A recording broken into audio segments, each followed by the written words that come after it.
Էպիկենտրոն լրատվական ծրագրի հիմնական թողարկումն է եթերում բարի երեկո։ Այսօրվա մեր ծրագրում կարող եք դիտել. Մաշտոցի բուրակում կրքերը հանդարտվում են, բուտիկների խնդիրը լուծվել է ամենաբարձր մակարդակով, երկրի նախագահն է որոշել։ Մեր ապագան կառուցենք միասին, Բարգավաճ Հայաստանը այսօր Լոռու մարզում էր։ Ծիրանի բերքը կրկին վտանգի տակ, մասնագետները ահազանգում են սնկային հիվանդության մասին։ Բարեկարգման աշխատանքները բուսաբանական այգում ավարտվել են, յուրաքանչյուր բույս արդեն անհատական ցուցանակ ունի։ Մայիս 1-յան ցույցերն աշխարհի ամենատարբեր անկյուններում, Ռուսաստանի երթը գլխավորել են Վլադիմիր Պուտինն ու Դմիտրի Մեդվեդևը, իսկ Իսպանիայում բողոքել են իշխանության դեմ։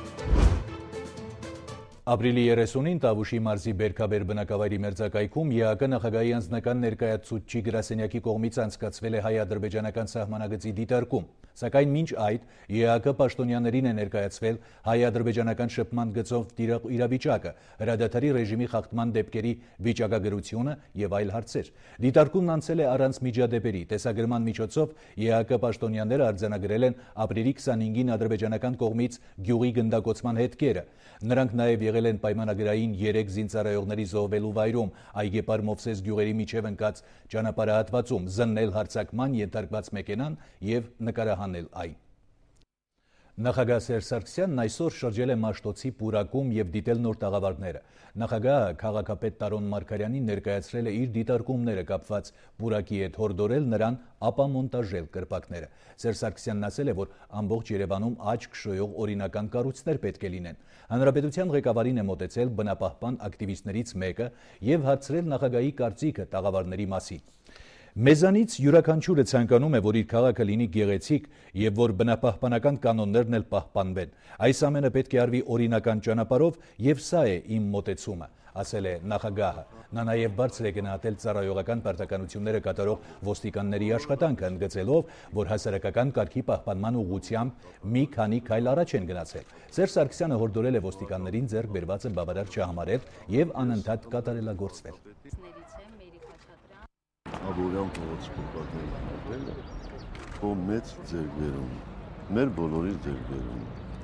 եւ շատ ճիշտ է սպառվել նաեւ կապված մարդկանց սեփականության իրավունքի հետ։ Չի կարելի անօրինականությամբ օրինականություն հաստատել, չէ՞։ Եվ չի կարելի անօրինական գործողություններով հարմարավետություն ստեղծել։ Ամեն ինչ շատ ճիշտ է սա։ Ճիշտ նաեւ այն առումով, որ ժամանակավոր որոշում է կայացել։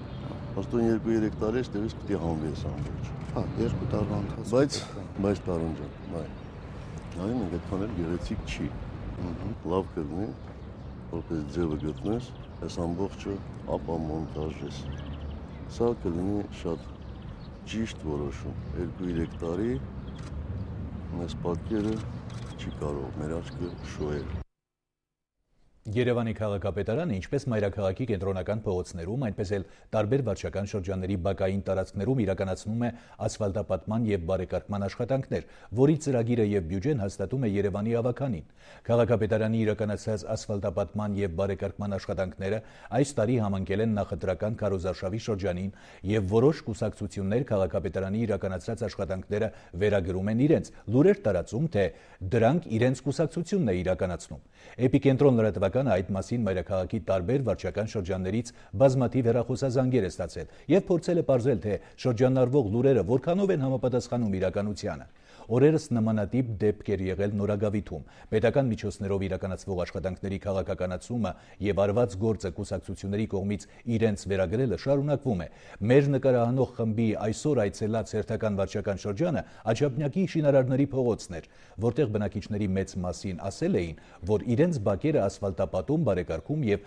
արտաքին լուսավորման աշխատանքներ է իրականացնում Հայաստանի Հանրապետական կուսակցությունը։ Բնակիչներից շատերը հրաժարվեցին տեսախցիկների առջև խոսելուց, իսկ առանց տեսախցիկի շնորհակալություն հայտնեցին Հայաստանի Հանրապետական կուսակցությանը իրենց բակերը բարեկարգելու համար։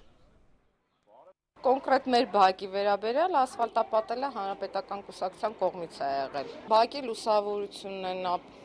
կարգավորել։ Թեկնածուն գիտենք, որ Ռուբեն Հովսեփյանն է, համատիրության կողմից համապատասխան աշխատակիցներ են ներկա եղել։ Գիտեմ, որ դες թեկնածունները ապետ ջան։ Բազմիցս մենք հավաքանու նիստերի ժամանակ մեր ֆրակցիայի ղեկավարը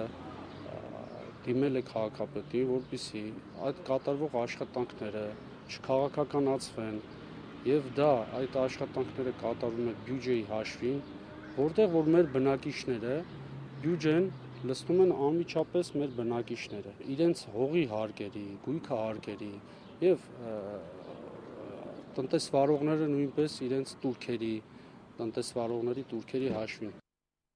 Բարգավաճ Հայաստան կուսակցությունն այսօր նախընտրական քարոզարշավի շրջանակում բակային հանդիպումներ է ունեցել։ Նորքի 5-րդ զանգվածից մինչև ջրվեժ ընկած հատվածի մի քանի շենքերի ընտրողների հետ են հանդիպել Բարգավաճ Հայաստան կուսակցության համամասնական ցուցակի 2-րդ եւ 4-րդ համարները Վարդան Օսկանյանն ու Գուրգեն Արսենյանն։ Մանրամասները տեսանյութում։ Նորքի 5-րդ զանգվածի բնակիչներն արդեն կողմնորոշված են, ընտրության գնալու են։ Այս ընտրությունը ճակատագրական է, նրանց ասում է Բարգավաճ Հայաստան կուսակցության համամասնական ցուցակի 2-րդ համար Վարդան Օսկանյանը։ Ճակատագրական է, որովհետև առաջին անգամ իշխող կուսակցությանը այլընտրանք կա եւ նրա միջոցով հնարավոր է առաջին հերթին քաղաքական իրավիճակը փոխել։ Եթե դուք ձեր ցայները ձգիք Բարգավաճ Հայաստան կուսակցության, դրանով այդ հավանականությունը մեծացնում եք, որ հաջորդ խորհրդարանում մի կուսակցություն մեծամասնություն չունեն։ Բարգավաճ Հայաստանը ոսկե սարեր չի խոստանում, բայց խոստանում է նաև ընտրվելուց հետո գալ լսել ժողովրդի խնդիրները եւ փորձել դրանց արդար լուծում տալ։ Բարգավաճ Հայաստանի հետ միասին խնդիրների նույն լուծումն է տեսնում նաև միավորված աշխատանքային կուսակցության նախագահ ԲՀԿ համամասնական ցուցակի 4-րդ համար Գուրգեն Արսենյանը։ Ես ես առաջինը խոսք եմ տալի հետեւյալ, ամենաառաջինը։ Ամեն ինչ անել է, որպեսզի մենք շատ արագ կարողանանք վերահսկել մեր երկրում գողությունը։ Կարճ կոնկրետ, որը սաղ կտնան։ Որտեղ ես չեմ կարող խոստամ, որ դուք 10 անգամ լավ կաբրեք մի սուտ կլի, բայց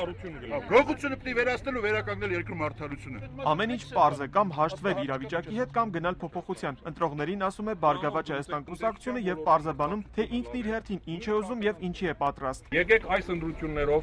Հանրապետական կուսակցության մեծամասնություն չտանք խորհրդարանում։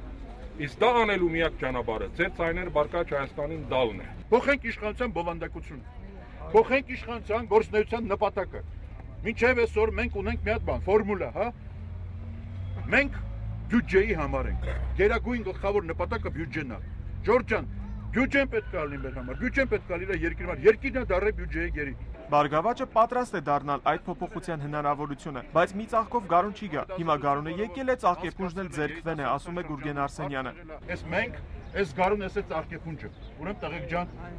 բարև ձեզ։ Այս իմ ասածը, շնորհակալություն։ Արոն Հայրապետյան, Ալեքսանդր Կիրոյան, Էպիկենտրոն։ Հայ հեղափոխական դաշնակցությունը նորմալ է գնահատում նախընտրական քարոզչության ընթացքը։ Ընտրախախտումների դեպքում դաշնակցության բյուրոյի անդամ Վահան Հովհաննիսյանը անխուսափելի է համարում փողոց դուրս գալու հավանականությունը։ Սոցհարցում են փողոցում անցկացվում եւ մի քաղաքացու հարցնում են դուք ում եք քրեարկելու, նա ասում է հանրապետականին։ Դե լավ ասում են, չես ուզում մի ասա ճիշտը։ Անեկդոտ, բայց նաև դաշնակցության ներկայացուցիչ ըմբռնումով է մոտենում հանգամանքին, որ շատ հաճախ մեր քաղաքացիները չեն ցանկանում իրենց վտանգել։ Հաշվի առնելով հանգամանքը, որ հեռախոսազանգերը չեն կարող գաղտնի մնալ։ Եթե գիտեն հեռախոսը համարը, նշանակում է նաև գիտեն տվյալ հասցեում ապրողի անուն, ազգանունն ու այլ տվյալներ եւս։ Իսկ սոցհարցումներին դաշնակցության ներկայացուցիչը խիստ հրահավատորեն է վերաբերվում։ Ավելի մտահոգիչ է այլ հարց, որ երբ այդ արդյունքները արդեն հնչեցվում են թվեր, դրանից հետո իշխանությունը պարտավորված է լինում, քանի որ ինքն է որպես կանոն հրավիրած լինում նման գրասենյակները, հարմարեցնել արդյունքները արդեն հնչածին։ Ազատ ու արդար ընտրությունների դեպքում Վահան Հովհաննիսյանն ակնկալում է պատգամավորական մանդատների կրկնապատկում։ Եթե մենք ունենանք 25-30 պատգամավոր, կարող եք հաշվել, որ մենք մեծամասնություն ենք այնտեղ, որովհետև որակը իսկապես կփոխվի։ Ընտրություններ են բացառել ակնկալներ, այդ թվում նաև ընտրողների մեջ պահի տակ ի հայտ եկող համակրանքն ու հակակրանքը հնարավոր չէ, սակայն եթե դաշնակցությունը տեսնի, որ իր կողմից ակնկալվող ձայների պակասը պայմանավորված է ոչ թե ընտրողների իր օգտին չքվեարկելով, այլ իշխանությունների կողմից թույլ տրված ընտրախախտումներով, ապա համարժեք քայլերն անխուսափելի կլինեն։ Հիմա մշակում է գնում այն մեխանիզմների, որոնցով պետք է բողոքը, գանգատը խարդախության բռնելը ապացուցելի դառնա։ Եթե դրանք ապացուցելի դարձան եւ այդ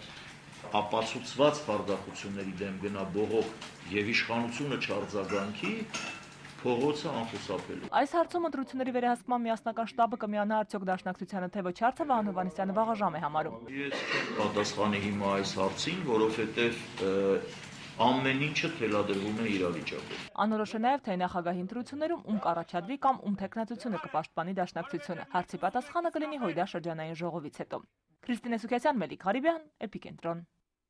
Այսօր աշխատանքի եւ աշխատավորների միջազգային օրն է, որը նշվում է աշխարհի ավելի քան 140 երկրում։ Մայիսի 1-ը տոն է, որը երկար ժամանակ եղել է հեղափոխության եւ դասային անհաշտ պայքարի խորհրդանիշ։ 1886 թվականի մայիսի 1-ին ամերիկյան բանվորները գործադուլ են կազմակերպել, պահանջելով 8-ժամյա աշխատանքային օր։ Գործադուլները եւ ուղեկցվող ցույցերը ավարտվել են ոստիկանության հետ արյունահեղ բախումներով։ Մայիսի 1-ը որպես աշխատանքի եւ աշխատավորների միջազգային տոն առաջին անգամ նշվել է 1890 թվականին։ 20-րդ դարի սկզբին հեղափոխական շարժումը տեղափոխվեց Ռուսաստան։ Հետագայում, երբ ստեղծվեց Խորհրդային Միությունը, մայիսի 1-ը նշվում էր որպես մեծ տոն, ուղեկցվելով մեծ շքերթով, որին մասնակցում էր գրեթե ողջ ժողովուրդը։ Հայաստանի անկախության առաջին տարիներին տոնը չեղյալ համարվեց, սակայն վերջին տարիներին այն կրկին նշվում է եւ համարվում ոչ աշխատանքային օր։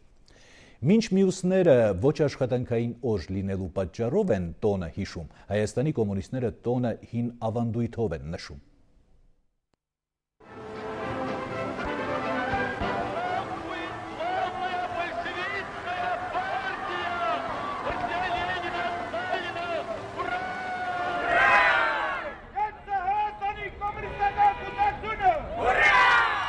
Այս երկու շքերթներն էլ մայիս 1-յան են, միայն թե ավելի քան 60 տարի առաջվա համեմատ պակասել են թե աշխատավորները, թե աշխատանքի օրը շքերթով նշող կոմունիստները։ Գրախուսան կար, բարգեւատրումը կար, միայն դավաճանները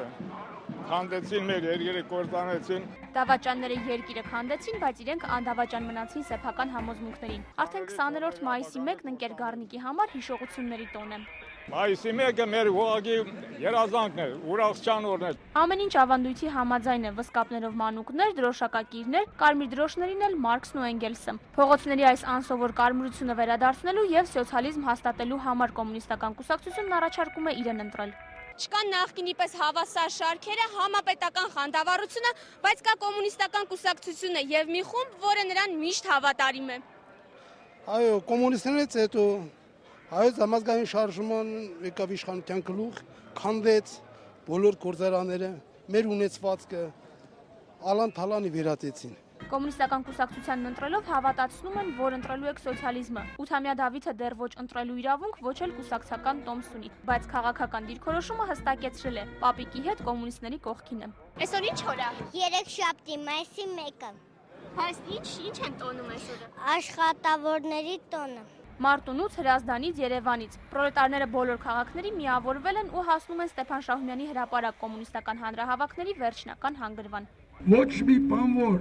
չունի փայաբաժին սեփականաշնորհված գործարաններից կամ մյուս ձեռնարկություններից։ Պաշտոնական տվյալներով միայն աշխատանքի տոնը ավելի քան 265,000 գործազուրկով դիմավորող երկրի բոլոր քաղաքացիներին։ Շնորհավորանք օրացույցում Կարմիրի եւ ոչ աշխատանքային օրվա կապակցությամբ։ Տաթև Դանիելյան, Ալեքսանդր Կիրոյան, Էպիկենտրոն։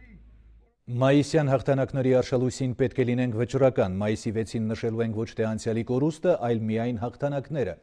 Այսօր հայտարարել է Ժառանգություն կուսակցության առաջնորդ Ռաֆի Հովհաննիսյանը։ Ժառանգությունը քարոզարշավը սկսել է մեծ հավատով։ Կուսակցության առաջնորդը համոզված է, որ մեծ փոփոխությունների նախաշեմին են։ Անկախ Հայաստան տեսնելու են ոչ միայն մեր թոռները, այլև այսօրվա սերունդը։ Ընտրությունների օրը կլինի այն, ինչ կկամենա ժողովուրդը, վստահեցրել է Ռաֆի Հովհաննիսյանը։ Ազատ ու արդար ընտրությունների դեպքում ժառանգականները ակնկալում են ստանալ նվազագույնը 25% քվե։ Ժառանգության կողքին եկել էին կանգնելու հայտնի երգիչ երգահաններ Ռուբեն Հախվերդյանը եւ Հարութ Փամբուկչյանը։ Հայաստանի քաղաքացին գիտի, որ մենք միասին գտնվում ենք մեծ փոփոխությունների նախաշեմին, երբ ընդդիմությունը պիտի դառնա մեծամասնություն եւ իշխանությունը պիտի վերադառնա ժողովրդին։ Ես լիազորված եմ, ուժեղացված եմ եւ համեստացված, որ Հայաստանի քաղաքացին պիտի վեր կանգնի ողորմության, ստրգամտության այս հատվածապաշտությունից, բոլոր գուսակցական դրոշակները պիտի խոնարհվեն եւ մնալու է մայիսի 7-ին պետական դրոշը, պետական զինանշանը եւ շարքային հայ մարդը, որ ի վերջո ասելու է, սա իմ երկիրն է եւ ես իրավադեր եմ այստեղ։ Ես ընդհանրապես չեմ խառնում քաղաքականության, ես պատկանում եմ երկի կուսակցության, իմ գործը երկն է եւ նորից եմ կրկնում, ես այսօր այստեղ եմ Ռաֆի համար, որտեղ մենք ընկերներ ենք, պատանեկության ընկերներ ենք եւ ես ուզեցի որ այստեղ լինի։ Նախընտրական քարոզչության շրջանակում ՕԵԿ ներկայացուցիչները վանաձորցիներին հանդիպել են Հայքի հրապարակում։ ՕԵԿ նախագահ Արթուր Բաղդասարյանը հավաքված բազմությանը հավաստիացրել է, որ օրինաց երկիր կուսակցությունը լինելով Հայաստանի Հանրապետության ակտիվ քաղաքական միավորներից պայքարելու է բարեփոխումների իրականացման, մարդու իրավունքների պաշտպանության, օրենքի գերակայության, սոցիալական արդարության հաստատման համար։ Վստահ ենք, որ կառուցենք օրենքի երկիր կոչ է արել Արթուր Բաղդասարյանը։ Նախընտրական քարոզարշավի շրջանակներում վանաձորցիների հերթական հյուրը օրինաց երկիր կուսակցության կազմն էր։ ՕԵԿ-ի համար այս ընտրությունները 5-րդ համապետականն են։ Նախորդ 4-ի ժամանակ ժողովուրդն իր վստահության քվեն տվել է մեզ, տեսել մեր կատարած աշխատանքը, հիշեցնում է Արթուր Բաղդասարյանը։ Մենք զբաղվել ենք երկրի համար ցավոտ տասնյակ խնդիրներով, բարձրաձայնել ամենաբարձր ամբիոններից։ Աղետի գոտու, անօթևանների, աշխատունակ անգորսների եւ մի շարք այլ ցավոտ պատուհասումների լուծումն այսօր էլ նրանց կեր խնդիրն է։ Նորին ու Վանաձորը միշտ եղել են մեր ուշադրության կիզակետում։ Հիմա էլ հետամտելու ենք նրանց կյանքի բարելավմանը։ Նրանց խոսքով յուրաքանչյուր մարզ ու քաղաք պետք է ունենա իր զարգացման հստակ ռազմավարությունը, որպեսզի իր վաղվա օրը չապրի օտարափերում։ Կուսակցության առաջնորդը խնդրի լուծման առաջարկություն է անում, ստեղծել հատուկ պետական հանձնաժողով, մշակելու համար աշխատատեղերի ստեղծման ազգային ռազմավարությունը։ Երկրում կան տեղական պահուստներ ու աշխատանքային ռեզերվներ, որ ճիշտ չեն օգտագործվում, քանի որ շատ հաճախ նրա խոսքով մի ձեռքը չգիտի, թե ինչ է անում մյուսը։ Աշխատատեղերի հարցը պետք է հռչակել պետական գերականապատակ, կիրառելով ծրագրավորված մեխանիզմներ։ Ինչպես դա անել։ Ես ուզում եմ բերել մի քանի օրինակներ։ Վանաձորի պես Գիմպրոմ ունեցող հսկան, որ կարող է պահել ոչ միայն Լոռու մարզը, այլ ամբողջ Հայաստանը, նրա արտադրանքը պետք է մեր երկրի արդյունաբերությանը, գյուղատնտեսությանը այսօր ծնկի է եկել։ Պետք է նման արտադրությունները կամ պետականացնել, կամ գոնե վերցնել լուրջ աջակցության ներքո։ ՕԵԿ առաջնորդը խոսեց նախընտրական եւս մի քանի հիմնադրույթներից կապված բիզնեսի, առողջապահության, կրթության եւ այլ ոլորտներին։ Օրենքի երկրում ուժեղներն արդար են, թույլերը պաշտպանված։ Հրայր Հակոբյան, Սևակ Առաքելյան, Լոռու մարզից, հատուկ էպիկենտրոնի համար։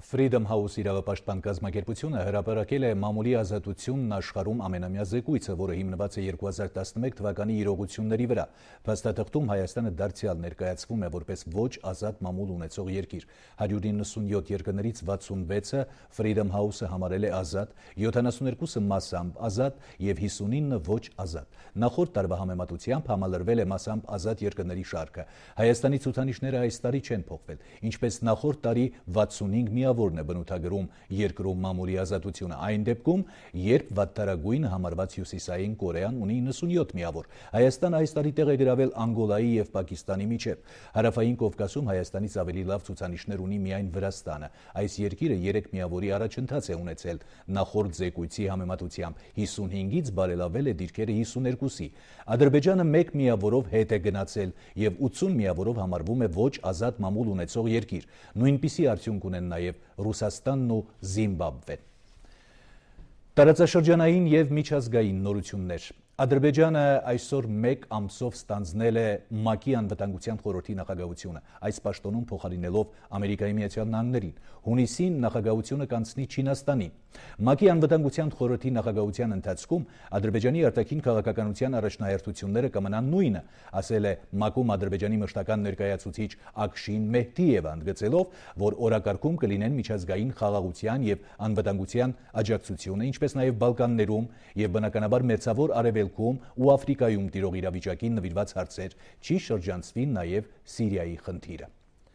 Ադրբեջանի արտաքին գործերի նախարարությունը համապատասխան դիվանագիտական առաքելություններին հրահանգել է հետաքննել տեղեկություններ այն մասին, որ Google Maps առցանց քարտեզների համակարգում Բաքվի Նևչիլար պողոտան նշված է հայերենով, հաղորդում է ԱՊԱ գործակալությունը, հղում կատարելով Ադրբեջանի արտաքին գործերի նախարարության մամլո ծառայության ղեկավար Էլման Աբդուլաևին։ Մեր դիվանագիտական առաքելություններին համապատասխան հրահանգ է տրվել, նրանք ուսումնասիրեն այդ հարցը։ Մենք համապատասխան միջոցառումներ ենք նախաձեռնել, նաև մեր քաղաքացիներին են կոչ անում համախմբվածություն ցուցաբերել այդ հարցում, որ ադրբեջանական անվանումները տրվեն ճիշտ ձևով, հայտարարել է Աբդուլաևը։ Միջազգային լրահոսի հետաքրքիր դրվագները տեսաշարով։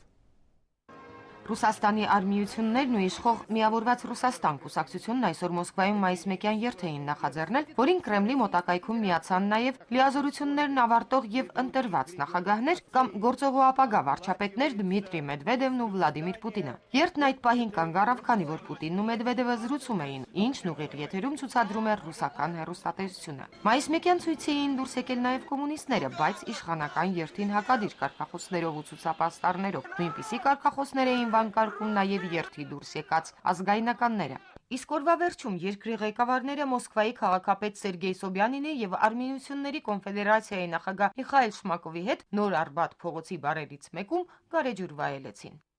Ֆրանսիայի ծայրահեղ աջակողմյան գործիչ նախագահի ընտրությունների առաջին փուլում երրորդ տեղը զբաղեցրած Մարին Լպենը այսօր հայտարարել է, որ մայիսի 6-ի նախագահի ընտրության երկրորդ փուլի քվեարկությանը իր ձայնը չի տալու ոչ Նիկոլա Սարկոզիի, ոչ էլ Ֆրանսուଆ Հոլանդի օգտին, իսկ իր աջակիցներին նա կոչ է արել քվեարկել պարզապես խղճի մտոք։ Ստամբուլի Թաքսիմ հրապարակում մայիս 1-յան ցույցը հիմնականում խաղաղ էր, չնայած որոշ ցուցարարներ փորձեցին հարձակվել բանկերից մեկի վրա։ 1977-ի մայիսի 1-ին անհայտ զինյալը կրակ էր բացել եւ 37 ցուցարարի սպանել, եւ այս հրապարակը աշխատավորների տոնի համար բացվել է միայն 2010 թվականին։ Անկարայում օրվա տոնակատարությունները հրմշտոցով ուղեկցվեցին։ Ոստիկանները ցրեցին անվտանգության պատնեշն անցնել փորձող ցուցարարներին։ Վրաստանցի միլիարդատեր Բիձինա Իվանիշվիլին, որը մտադիր է աշտանը կայանալիք նախագահի ընտրություններում մարտահրավեր նետել գործող նախագահ Միխեիլ Սաակաշվիլիին, գործարկեց իր Channel 9 անունով արբանյակային հեռուստակայանը։ Կայանի պաշտոնական սեփականատերը նրա տիկինն է Իկա Կխվեդելիձեն։ Ամնի Սենատի արտաքին հարաբերությունների հանձնաժողովի նախագահ Ջոն Քերին այսօր Երուսաղեմում Իսրայելի նախագահ Շիմոն Պերեսին վստահեցրել է, թե ԱՄՆ-ը եւ նախագահ Օբաման հետևողական են, որպեսզի Իրանը միջուկային զենք չունենա։ Տեհրանը ժխտում է, որ ուրան է հարստացնում միջուկային զենք ձեռք բերելու համար եւ պնդում է, որ միայն էներգետիկ ու առողջապահական նպատակներ ունի։ Հայաստանի արտգործնախարար Էդվարդ Նալբանդյանը օրերս Թեհրանում իր իրանցի պաշտոնակից Ալի Ակբար Սալեհիին գոհունակություններ փոխանցել, որ Իրանի միջուկային ծրագրի ջմակի անվտանգության խորհրդի մշտական անդամների հետ վերջին բանակցությունները դրական միտում են արձանագրել եւ հույս հայտնել, որ այն կպահպանվի մայիսի 23-ին Բաղդադում նախատեսված հանդիպմանը։ Ռուզան Խաչատրյան, Էպիկենտրոն։ Իրանի նախագահ Մահմուդ Ահմադինեժադի եւ Հայաստանի արտգործնախարար Էդվարդ Նալբանդյանի հանդիպման ժամանակ քննարկվել է նաեւ համատեղ տնտեսական ծրագրերի իրականացման ընթացքը, անդրադարձ է եղել Հայաստան-Իրան բարձրավոլտ էլեկտրահաղորդման 3-րդ գծի, Արաքս գետի վրա հիդրոէլեկտրակայանների, նավթամթերքի խողովակաշարի, պահեստարանի եւ Իրան-Հայաստան երկաթգծի կառուցման նախագծերին։ Էպիկենտրոն միջազգայինի տաղավարում Ռուզան Խաչատրյանը թեմայի շուրջ զրուցում է իրանագետ Էմմա Բեգիջանյանի հետ։ Շնորհակալություն Գրիգոր։ Էմմա, Իրանի նախագահ Ահմադինեժադը նաև ըստ լրատվամիջոցների հրապարակումների այդ նույն հանդիպման ժամանակ Հայաստանի արտգործնախարար Նալբանդյանի հետ խոսել է նաև սահմանային ազատ առևտրային գոտի ստեղծելու մասին։ Քո կարծիքով դա հնարավոր է թե ոչ եւ ինչ կտա հատկապես հայաստանցիներին։ Դա անշուշտ հնարավոր է, բացի դա հայ-իրանական տնտեսական փոխհարաբերությունների մեջ այս հարցը նոր չի մտել օրակարգ, քան տարիներ այդ հարցը քննարկվել է ու արդեն ասենք, որ հարևանների հետ նման ազատ տնտեսական գոտիներ արդեն ստեղծել են Ադրբեջանի հետ 2, Թուրքիայի հետ 1, պարզապես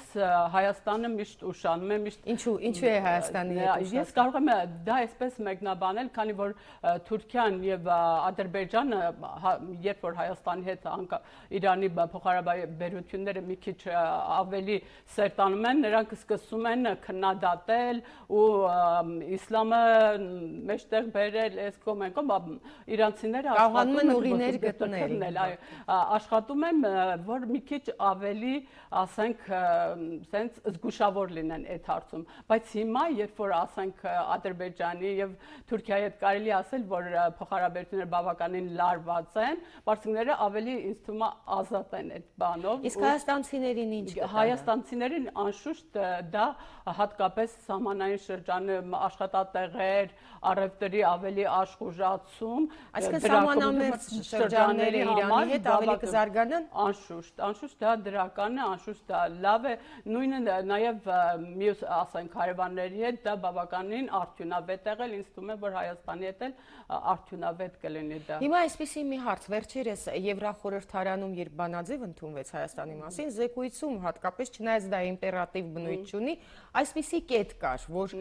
Հայաստանը պետք է Իրանի հետ իր հարաբերությունները համապատասխանեցնի Եվրամիության ընդհանուր գծին։ Դու դա հնարավոր համարում ես։ Ես կասեի, որ Եվրամիության ընդհանուր գծից Հայաստան-Իրան փոխհարաբերությունները արևմուտքը ընդհանրապես օրակարգային չի դարձրել։ Եթե նկատի ունենանք, որ Եվրամիության որոշ երկրներ Իրանի դեմ պատժամիջոցներ են սահմանում, ամբրանից պիտի գործի, դա երևի։ Չէ,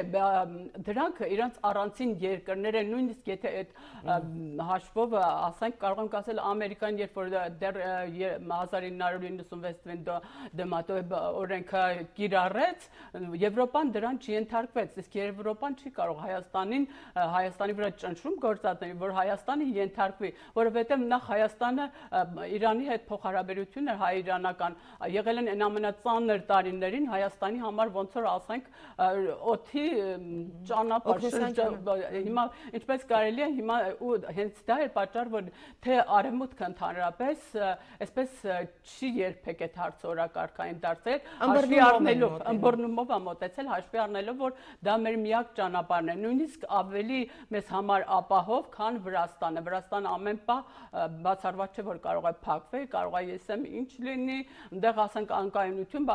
դա միակ ապահով ճանապարհն է, հատկապես եթե հիմա ասենք երկաթգիծն էլ որ կառուցեն, կարող է Հայաստանը դրանով մինչև Միջին Ասիայի երկրներ գնար ասենք հեռավոր արևելք, այդպես այնպես որ Շնորհակալություն Էմմա, ես հիշեցնեմ, որ Էպիկենտրոն միջազգայինի տաղավարում իրանագետ Էմմա Բեգիջանյանն էր։ Շարունակում ենք թողարկումը, Արարատյան դաշտում ծիրանենիները վարակված են սնկային վտանգավոր հիվանդությամբ։ Այդ մասին հայտարարել է Հայաստանի Ագրարագյուղացիական միության նախագահ Հրաչ Բերբերյանը։ Մեր նկարահանող խումբը եղել է այդպիսի խնդիր ունեցող համայնքներից մեկում տեղում ծանոթացել իրավիճակին։ Աշխատավորների օրը տհաճ նորություն հողի աշխատավորի համար։ Արարատյան դաշտում գլուխ է բարձրացրել ծիրանենիների ու դեղցենիների սնկային հիվանդությունը, որը կարճ ժամանակում փչացնում է պտուղը, 1-2 տարվա ընթացքում ոչնչացնում ամբողջ ծառը։ Երեկվա մեր մոնիտորինգով հենց երեք ուրեմն Շահումյան դաշտ, ուրեմն էլի Արմավիրի տարածաշրջանով 7-8 գյուղ ենք նայել, միանշանակ ուրեմն գնում է տերևաթափ, այսինքն տերևը ծռվում է, տակից է սկսում հիվանդությունը եւ ուրեմն տերևաթափը եւ արդեն փոքր պտղի վրա նկատվում է սնկի արկայությունը։ Հրաչ Բերբերյանի մատնանշած դաշտ գյուղը Էջմիածնի տարածաշրջանում է։ Վարդան Աբրահամյանի հարևանների այգիներում եւ դաշտի հարակից համայնքներում սնկային այս հիվանդությունը տարածվում է օրերի ընթացքում։ Մասնագետը շեշտում է, համալիր բուժում է անհրաժեշտ։ Արդեն ավիացիոն պայքար է պետք։ Որտեղ գիտեք, որ մի գյուղացի սրսկում է, կողքի հարևանը ուրեմն գումար չունի, չի սրսկում։ Իսկ այդ հիվանդությունը քամու միջոցով անմիջապես տեղափոխվում է։ Ծառի բունը կրով ներկելը կամ կապույտ շիբով սրսկումները արդյունք չեն տա։ Հրաչ Բերբերյանը խորհուրդ է տալիս հատուկ հակասնկային պրեպարատներ սրսկել, ինչպես Վիդովիլ կամ Կուրզատ։ Նրա համոզմամբ դրանք արդյունավետ են եւ էժան։ Հեկտարի հաշվարկով ամենաշատը 8-ից 10,000 դրամ է պետք։ 22,000 դրամի դեղ եմ առել, որ սրսկենք ծառը փրկենք։ Դաշտի այս բնակչի այգին մոտ 1000 քառակուսի մետր է, 1 հեկտարից 10 անգամ պակաս։ Նախորդ տարիներին խանութից գնել է Հրաչ Բերբերյանի մատնանշած դեղերը, սրսկել, բայց արդյունք չի ստացել։ Նույնը սպասում է նաև այս տարի։ Արարատյան դաշտի բերքը փրկելու աշխատանքները պետք է սկսել անմիջապես, ահազանգում են նաև համայնքների ղեկավարները։ Ծիրանենիների սնկերի մասին Ագրարագյուղացիական միության նախագահին այս տարի առաջինը տեղեկացրել է հենց դաշտի գյուղապետը։ Գալիք տարվա բերքի աչքերը վնասվում է։ Ինչի պատճառով, ասենք գալուկ տարի մենք նորից ունենանք, ասենք հորաշիվեր, բայց ոչ բերք։ Եթե այսօր սկսեցիք բուժումները, անցյալ տարվանից մի փոքր բարձր բերք ունենանք։ Անցյալ տարվա թվերը չասեմ, մեր թվերով ասեմ, մի 5000 տոննա ավել կունենանք։ Եթե բուժումները ժամանակին անենք։ Ոլորտի գլխավոր պատասխանատու գյուղատնտեսության նախարարությունն առայժմ լռում է։ Բերքը փրկելու պետական մոտեցումը ճշտելու մեր փորձերն էլ այսօր ապարդյուն էին։ Մայիսի 1-ն է, ոչ աշխատանքային օր, իսկ գյուղացու աշխատանքը հանգստյան օր չունի։ Նաիրի Հոխիկյան, Վարդան Մկրտումյան, Էպիկենտրոն։ Երևանի բուսաբանական այգում իրականացվող բարեկարգման աշխատանքները ավարտվել են։ Բուսաբանական այգու բարեկամներ երիտասարդական քաղաքացիական նախաձեռնության ակտիվիստները բաց հասարակության հիմնադրամներ Հայաստան կազմակերպության ֆինանսական աջակցությամբ այգու տարածքում արբարացրել են ավելի քան 200 էկոկրթական, էկոդաստիարակչական բնույթի ցուցանակներ։ Վերազինված այգու աշխատանքների արդյունքները իմ գործընկերների ուշադրության կենտրոնում։ Կարգապահական նմանատիպ ցուցանակ Երևանի բուսաբանական այգում վաղուց չկար։ Աշխարհի 5 դենդրոֆլորայի մի քանի հազար տեսակների մասին բուսաբանական այգու բանից անտեղյակ այցելուն կարող էր պատկերացում կազմել ընդհանրապես ենթադրություններ անելով։ Մայիս 1-յան այս առավոտ խնդիրը ստացավ իր վերջնական լուծումը։ Մոտ 200 տեսակ բույս այսօրվա դրությամբ այգում արդեն ունեն իրենց ինֆորմացիոն ցուցանակները։ Տեղեկատվական ցուցանակներ նախատեսված են ոչ միայն բույսերի համար։ 70 հեկտար կանաչապատ տարածքի նոր քարտեզը եւս չի վրիպի ոչ մի այցելուի աչքի։ Տեղադրման պահից րոպեներ անց այն ծառայում է բուն նպատակին։ Սա մուտքն է, մենք կոտորապես գտնում ենք այս հատվածում։ Արամն ու իր ակտիվիստ ընկերները լրացրին այգու ամենաակնհայտ բացը, որի պատճառով վերջին տարիներին բուսաբանական այգին բանիմաց այցելուների կողմից բազմիցս քննադատության է ենթարկվել։ Իրենք մտնում էին այդպես մոլորված, չգիտեն որտեղով գնան, որ արժևում որ օղամասն է, որտեղ ինչ բույսեր են։ Բուսաբանական այգու տնօրենն ուրախ կլիներ բնության պահպանությամբ մտահոգ շատ ուսանողներ ունենալ։ Մեկը մյուսի հետևից կլուծվեին խնդիրները, իսկ դրանք միայն տեղեկատվական ցուցանակներով չեն սահմանափակվում։ Մեզ միայն այսպես տուալետային խնդիր ունենք սանհանգույցի, փորձենք դա նույնպես այս տարի լուծել։ Գործը գլուխ բերողները գոհ են իրենց աշխատանքից, որոշել են կանգ չառնել։ Ակտիվիստները համոզված են, իրենց շարքերը համալրած երիտասարդների թիվը կարող էր ավելի մեծ լինել։ Տեղյակ չեն լինում, պետք է ավելի ուրիշ միջոցների տեղյակ պահենք նրանց։ Մասնակցելով ամեն միջոցառման ես ավելի օգտակար եմ ինձ զգում։ Անում ենք նախ եւ առաջ մեզ համար։ Մենք ավելի ակտիվ ենք մասնակցել, քան տղամարդիկ։ Թամարայի նկատառումը ցուցանակները տեղադրելու աշխատանքներին են վերաբերում։ Չնայած դրան գովելի է աղջիկների ու տղաների նախաձեռնության վերջնարդյունքը։ Այսուհետ բուսաբանական այգու առանց այդ էլ սակավաթիվ այցելուները 300 դրամի դիմաց առավել իմացական հանգիստ կանցկացնեն։ Լուսինե Մուրադյան, Մելիք Ղարիբյան, Էպիկենտրոն։ Այսօր առավոտյան ժամը 9-ից Երևանի կենդանաբանական այգին իր դռներն է բացել բոլորի համար։ Միայն այսօր մինչև 16 տարեկան այցելուների մուտքը ազատ է եղել։ Այգու այցելուներին սպասվող անակնկալների եւ տոնական տրամադրության մասին է պատմում մեր հաջորդ տեսանյութը։ Ավանդույթները չեն փոխվում։ Մայիսյան առաջին օրը հերթական էր նրանով, որ տեղի ունեցավ կենդանաբանական այգու տարեշրջանի բացումը, իսկ յուրահատուկ էր շուրջ 35 կետից բաղկացած բարեկարգման աշխատանքներով։ Կենդանաբանական այգին ինքը իրան եկամուտով ապահովում են եւ մենք քաղաքապետային կողմից միշտ էլ աջակցելու ենք կենդանաբանական այգու, բայց ամեն դեպքում անհրաժեշտ են ներդրումներ, որը արդեն ճանապարհները գտել ենք։ Բացի վերոնշյալ աշխատանքներից կենդանաբանական այգին հոգետանելու երեխաների էկոկրթության մասին։ Ստեղծվել է այդ էկոակումբը, որը շաբաթական 2 անգամ անվճար ուրեմն դասընթաց է տալու բոլոր ցանկացող երեխաներին եւ առաջին հերթին ուշադրություն է դարձնելու հաշմանդամ եւ կարիքավոր երեխաներին։ Այգու տնօրենն առանձնացնում է մի քանի սկզբունք, որոնց մշտապես հավատարիմ են մնալու։ Անհատներից կենթանիներ չգնենք, որովհետեւ շատ դեպքերում մարդիկ գումար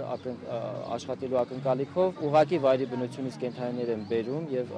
փորձում են կենդանաբանական այգիներին վաճառել։ Իսկ այսպիսի հոգատարություն կենթանիները դեռ չէին տեսել։ Կենթանիների հետ ավելի շատ ժամանակ են անցկացնում աշխատողները,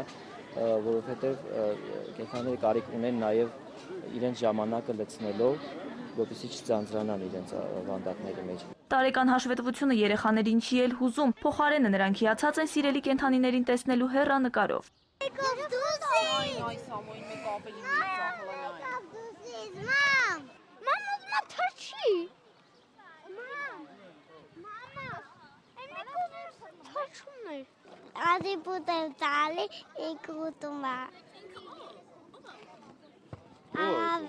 El pocho va para Տարվա ձեռքբերումներից 70 տարի այգին գազադար չի ունեցել։ Այսուհետ կենդանիներն իրենց տաքուկ անկյունները կունենան։ Միայն մեկ թերություն։ Կենդանաբանական այգին երևի մոռացել է ոչ թե 1-2, այլ բազմաթիվ աղբամաններ տեղադրելու մասին։ Գոհար Սարգսյան, Հովանես Չափարյան, Էպիկենտրոն։ Այսօր այսքանը բարեկամներ, Էպիկենտրոն լրատվական ծառայությունը ավարտում է իր աշխատանքը, ցտեսություն, մինչ վաղը։